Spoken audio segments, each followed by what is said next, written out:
One phase makeup step আমি এটা makeup কৰিবৰ কাৰণে কি প্ৰচেছত মেকআপ কৰিব লাগে তাৰে বিষয়ে আজি আলোচনা কৰা হ'ব। ফাৰ্ষ্ট ষ্টেপ হৈছে ক্লিনজাৰ। আমি স্কিনখন ভালদৰে ক্লিনজাৰ কৰি ল'ব লাগে। Second step toner. যদি আপোনাৰ স্কিনটো ড্ৰাই হয় তেতিয়াহ'লে টনাৰ কম পৰিমাণে ব্যৱহাৰ কৰিব লাগিব, আৰু যদি অইলি স্কিন হয় তেতিয়াহ'লে টনাৰৰ পৰিমাণটো বঢ়াই দিব লাগিব, মানে বেছি টনাৰ ইউজ কৰিব লাগিব।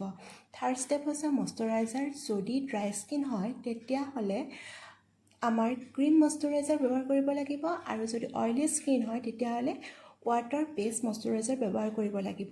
ফ'ৰ্থ ষ্টেপ হৈছে প্ৰাইমাৰ। প্ৰাইমাৰটো আপোনালোকে ড্ৰাই স্কিনত স্কিপ কৰিব পাৰিব, আৰু অইলি স্কিনৰ কাৰণে আপোনালোকে চিলিকন প্ৰাইমাৰ ব্যৱহাৰ কৰিব লাগিব। তাৰপিছত হৈছে ফাইভ ষ্টেপ হৈছে কনচিলাৰ। ডাৰ্ক স্পট আদি কভাৰ কৰিবৰ কাৰণে কনচিলাৰ ব্যৱহাৰ কৰা হয়। তাৰপিছত ষ্টেপ আহিব ফাউণ্ডেশ্যন। আপোনালোকে স্কিন কালাৰ চাই ফাউণ্ডেশ্যনটো ব্যৱহাৰ কৰিব পাৰিব। তাৰপিছত ষ্টেপ হৈছে পাউডাৰ।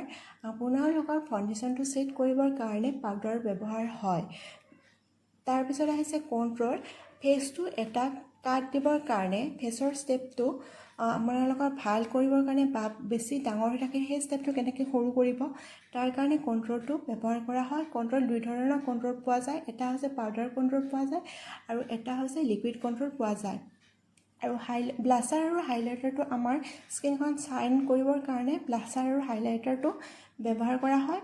আৰু এইখিনি গোটেইখিনি বস্তু আমাৰ লং লাষ্টিং কৰিবৰ কাৰণে আমাৰ ছেটিং স্প্ৰে ব্যৱহাৰ কৰা হয়।